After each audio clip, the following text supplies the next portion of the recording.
राज्यपालांच्या संमतीविना निवडणूक घेण्यास अजितदादांचाच विरोध होता। उपमुख्यमंत्री अजित पवार यांचा त्याला विरोध असल्याचं कळतंय। या अगोदर देखील सूत्रांकडून आम्ही माहिती दिलेली होती। या सगळ्या संदर्भात महाविकास आघाडीमध्येच दुमत असल्याचं आम्ही म्हटलेलं होतं। थेट जवळ राहुल झोरी माझे सहकारी आपल्या सोबत। राहुल, सातत्याने TV9ला ही बातमी दाखवलेली होती की या सगळ्या प्रश्नावरती महाविकास आघाडीतल्या नेत्यांमध्येच दुमत असल्याचं समोर आलं होतं। आता सूत्रांकडून माहिती येते की उपमुख्यमंत्री अजित पवारांचाच याला विरोध होता की जर राज्यपालांकडून नकार येत असेल तर अशा प्रकारे निवडणूक रेटून नेऊ नये।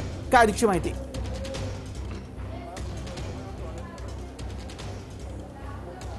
वैभव, आपल्या बातमीवर आता अखेर शिक्कामोर्तब झाले असंच म्हणावं लागेल। कारण ज्या वेळी सगळ्या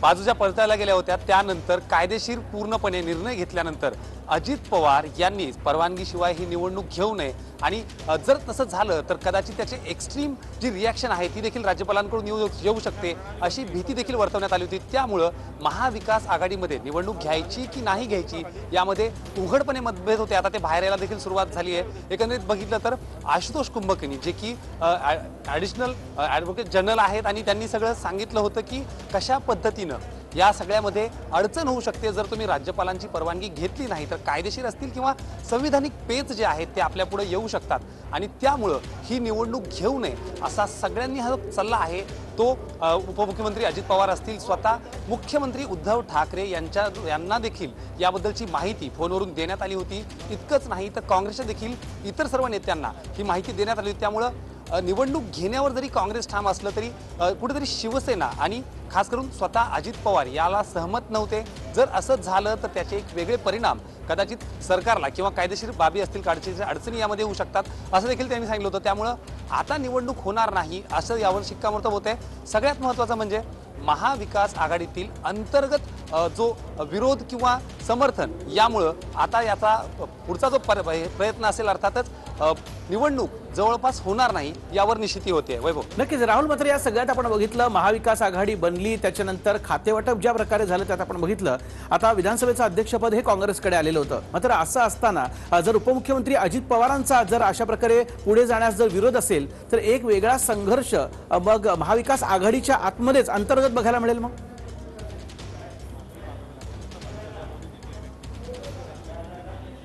अगदी बरोबर आहे वैभव, खूप महत्त्वाचा हा प्रश्न आहे। खरं तर ज्यावेळी काँग्रेसनं अध्यक्षपद त्यांच्याकडे होतं आणि राष्ट्रवादी आणि शिवसेनेला विश्वासात न घेता अचानकपणे अध्यक्षपदाचा राजीनामा दिला होता त्यावेळेस देखील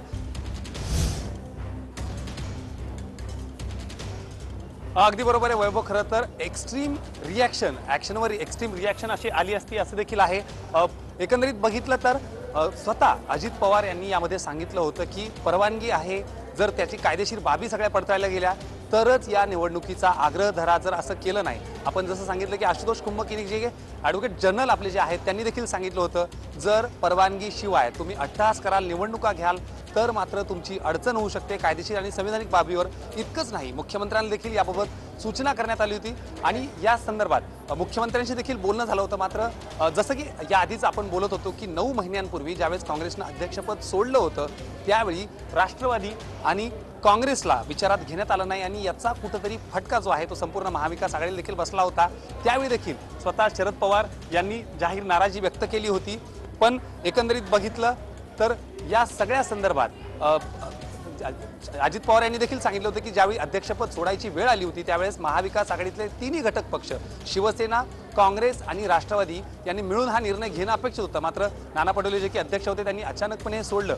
काँग्रेसला मात्र म्हणजे इतरांना विचारात न घेता काँग्रेसनं हा निर्णय एकतर्फी घेतला होता आणि त्याचमुळे त्यांनी केलेल्या चुकाचा कुठं फटका संपूर्ण महाविकास आघाडीला बसायला नको यासाठी हे आग्रही दिसत आहेत। आणि अजित पवारांनी स्पष्टपणे सांगितलं की कुठलीही जर घटना होत नसेल, घटनात्मक त्यामध्ये परिस्थिती करता येत नसेल तर मात्र ही निवडणूक घेऊ नका अशाच पद्धतीनं शिवसेना देखील आग्रही होती आणि त्यामुळे त्याचा जो शेवट जो आहे तो अर्थातच निवडणूक जवळपास होणार नाही याकडे निश्चित होतोय। वैभव, नक्कीच मग आज शेवटचा दिवस आहे अधिवेशनाचा राहुल, आज आता निवडणूक जर झाली नाही तर मग आता पुढे काय? मात्र पुढचं अधिवेशनात आता त्याची वाट बघावी लागेल।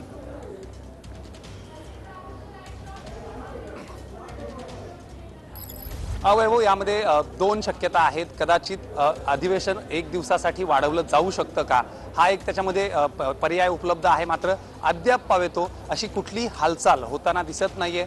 दुसऱ्या बाजूला राज्यपालांकडून जे परत पत्र आले बंद लिफाफ्यांमध्ये, पत्र इथं पोहोचलेलं आहे. मुख्यमंत्र्यांचा तो प्रस्ताव होता, त्याचं उत्तर देखील आले. मात्र त्यामध्ये नेमकं राज्यपालांनी काय म्हटलंय हे अजून लक्षात येत नाहीये.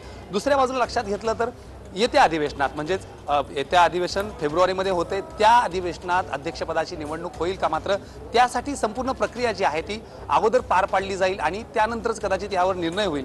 मात्र वैभव, एक मात्र नक्की आहे की TV9 सकाळपासूनच ही बातमी लावून धरली होती, ही बातमी दाखवली होती की अध्यक्षपदाच्या निवडणुकीवरून महाविकास आघाडीमध्येच अलबेल नाहीये.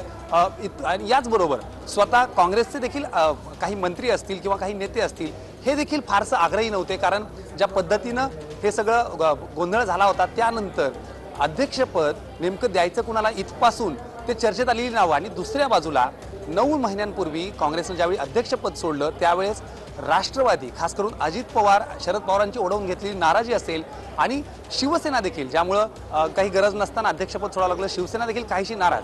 मात्र सर्वाधिक नाराज, जे की आपल्याला माहिती आहे की स्वतः राष्ट्रवादीचे सर्वेसर्वा शरद पवार यांनी जाहीर माध्यमांसमोर देखील ही नाराजी बोलून दाखवली होती. अजित पवार यांनी देखील पुण्यात त्याचा उल्लेख केला होता की अध्यक्षपद सोडायची ही योग्य वेळ नव्हती. महाविकास आघाडीत नवं सरकार स्थापन झालं होतं आणि त्यावेळी कोविड आणि या बऱ्याच गोष्टी होत्या. त्यामुळं अशा वेळी तुम्ही जी गोष्ट केली त्याचा कुठं ना कुठं फटका संपूर्ण सरकारला, महाविकास आघाडीला बसतोय. आणि याच कारणास्तव कुठलीही पर्याय किंवा आग्रही मागणी न ठेवता कायद्यात जे बसते आणि याचा फटका जर कदाचित बळजबरी अध्यक्षपद निवडणूक झाली तर राष्ट्रपती टोकाचं पाऊल उचलतील.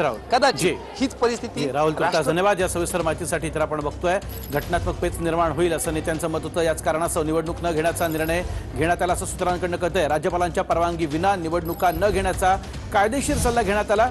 मात्र यात अजित पवार हे यासाठी अजिबात तयार नव्हते. राज्यपालांना टाळून, त्यांचा निर्णय टाळून अशा प्रकारे निवडणूक घेतली जाऊ नये असं स्पष्ट मत अजित पवारांचं होतं असं सूत्रांकडून कळतंय.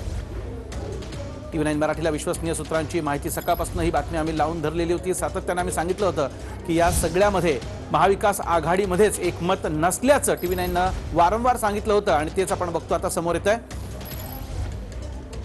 राष्ट्रपती राजवट लागण्याची भीती जी आहे ती महाविकास आघाडीतील नेत्यांना होती. खास करून उपमुख्यमंत्री अजित पवार यांनी त्या संदर्भात आधीच धोक्याची सूचना केलेली होती. या सगळ्याला जर निवडणुका तरी रेटून नेल्या आणि राज्यपालांची त्याला संमती नसेल तर मग टोकाची तीव्र प्रतिक्रिया जी आहे ती राज्यपालांकडून येऊ शकते, अशा प्रकारे उपमुख्यमंत्र्यांनी सांगितलं होतं.